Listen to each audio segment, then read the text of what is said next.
میں ہوں آیت اور آپ دیکھ رہے ہیں سریعام نیوز۔ خبر شامل کرتے ہیں گجرات کرائم سیل تھانہ دولت نگر کے گاؤں موضع محسن میں بدنام زمانہ قبضہ گروپ کے سرگرنہ مسلم لیگ کاف کے مہر صفدرخان محمد الیاس بٹ اور ان کے مبینہ قبضہ گروپ نے انت مچا رکھی ہے۔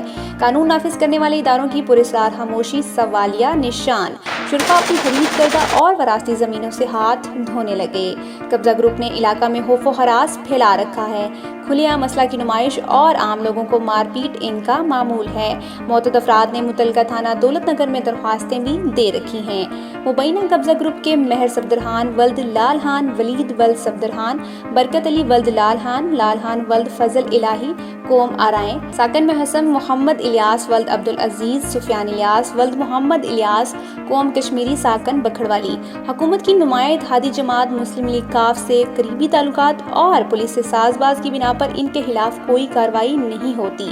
یہ مبینہ قبضہ گروپ بیرون ملک مقیم یا بسلسلہ روزگار دوسرے شہروں میں رہنے والوں کی وراثتی زمینوں پر زور زبردستی، غنڈہ گردی، بدماشی اور جعل سازی سے جعلی مختار نامے اور دیگر کاغذات بنا کر زمینوں پر قبضہ کرتے ہیں اور شرفاء کو بلیک میل کر کے زمینیں ہتھیا لیتے ہیں۔ گاؤں کے رہائشی میجر ریٹائرڈ علی اکبر کی 12 مرلہ وراثتی پلاٹ پر مبینہ قبضہ گروپ نے زبردستی قبضہ کی کوشش کی ہے۔ آئیے سنتے ہیں انہی کی زبانی۔ السلام علیکم۔ میرا موضع محسن میں 12 مرلے کا ایک رقبہ تھا جس کو 6-7 سال پہلے میں نے اپنے پرانے دوست جو کہ میرا تقریباً ہم عصر بھی ہے چودھری نصر اللہ کی وساطت سے اس کے دونوں طرف دیوار بنائی، کیونکہ اس کے ایک طرف ایک گھر ہے، دوسری طرف دوسرا گھر ہے، تو پیچھے والی دیوار اور آگے والی دیوار بنائی، اس میں کوئی گیٹ نہیں رکھا۔ مقصد یہ تھا کہ ایک تو قبضہ گروپ نہ اس پہ قبضہ کر لے، دوسرا یہ تھا کہ کوئی لوگ جو ہیں اس میں کوڑا کرکٹ نہ پھینکے۔ یہ تقریباً کوئی 6-7 سال پرانی بات ہے۔ تو اس سال ابھی 12 دسمبر کو میں گاؤں گیا تھا، تو میں نے سوچا کہ ابھی اس کو اس میں مٹی وغیرہ ڈلوا کے اس کو صحیح کیا جائے تاکہ اس پہ بعد میں کنسٹرکشن کا کام شروع کیا جائے۔ تو باہر والی دیوار کو میں نے توڑنا شروع کیا، 2 مزدور بلائے، تو تھوڑی دیر میں آدھی جب دیوار ٹوٹ چکی تھی، وہ تقریباً 12 فٹ کا گیپ اپنے بنانا تھا، تو سفتر کا بیٹا ولید آیا اور کہتا ہے انکل اس کو روک دیں۔ میں نے کہا وائے؟ کہتا ہے وہ چاچو کو بلانا ہے۔ میں نے کہا چاچو کون سے یار، میں کسی چاچو بچوں کو نہیں جانتا، تم نے بلانا تو اپنے والد کو بلاؤ۔ تو وہ چلا گیا موٹر سائیکل پہ۔ تھوڑی دیر بعد وہ پھر آ گیا، 2-4 لڑکے بھی اس کے ساتھ تھے، اور تھوڑی دیر میں اس کا وہ والد بھی آ گیا اور آ کے اس نے اونچا اونچا بولنا شروع کر دیا۔ تو میں نے کہا بھی تمہارا اس میں کوئی لین دین نہیں ہے، نہ تمہارا اس میں حصہ ہے، یہ میری مورثی جائیداد ہے، نہ تمہارا اس میں کوئی حصہ ہے، نہ تمہارا اس میں نام بولتا ہے پلاٹ میں، تم کس کھاتے میں یہ پوچھ رہے ہو؟ کہ نہیں جی یہ متنازع ہے۔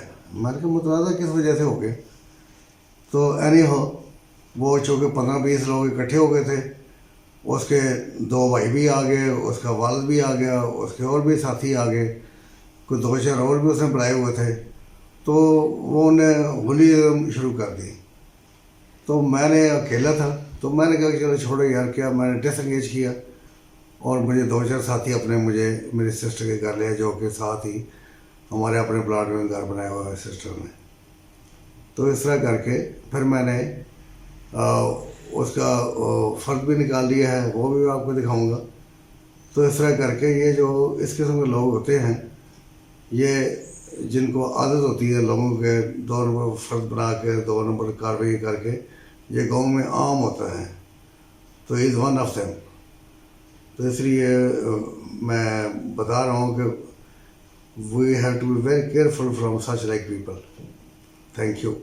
ناظرین، سوال یہ پیدا ہوتا ہے کہ بااثر سیاسی پیشہ ور، نوسر باز، قبضہ مافیا، غنڈہ گرد اور شرپسند بدنام زمانہ بلیک میلر، ٹاوٹ مافیا کے سرگرنہ گروہوں کے خلاف مؤثر قانونی کارروائی کب عمل میں لائی جائے گی؟ سیاسی جماعتوں کی بدنامی اور ووٹ بینک میں کمی کا باعث بننے والے علاقہ کے امن و امان کی خرابی اور کسی بھی ممکنہ جانی نقصان سے علاقہ مکینوں کو بچانے کے لیے DPO گجرات، DCO گجرات اور دیگر سیاسی لوگوں کو ان کے خلاف منظم اور جامع آپریشن کرنے کی اشد ضرورت ہے۔ مزید خبروں اور اپڈیٹس کے لیے دیکھتے رہیے سریام نیوز۔ ہمارے YouTube چینل کو سبسکرائب کریں اور فیس بک پیج کو لائک کریں۔